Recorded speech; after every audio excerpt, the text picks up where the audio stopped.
deux fauteuils dans lesquels nous avons fait asseoir M. Modelonde.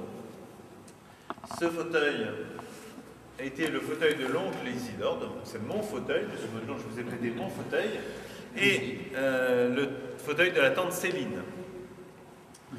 Alors ce fauteuil, il faut imaginer que, donc évidemment, je m'y asseyais régulièrement, et surtout, quand elle était toute petite, je prenais ma petite nièce Thérèse sur mes genoux et je lui racontais des histoires de Barbe Bleue. Et ça lui faisait très peur. D'ailleurs, elle était un petit peu traumatisée par ça. Voilà. Ici, vous avez une pendule et les deux candélabres qui sont à côté qui ont appartenu aussi au Guérin.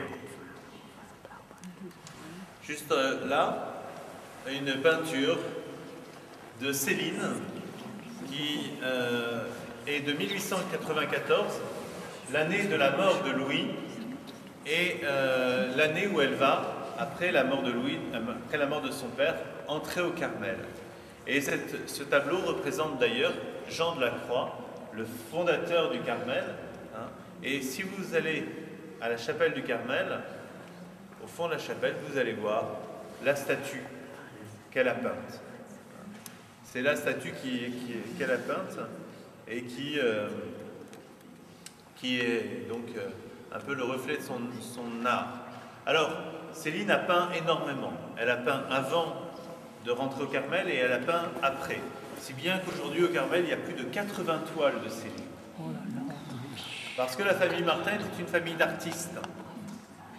Thérèse elle-même aurait bien aimé avoir des cours de dessin. C'est ce que d'ailleurs aura Céline. Céline aura des cours de dessin par un artiste qui s'appelait Krug.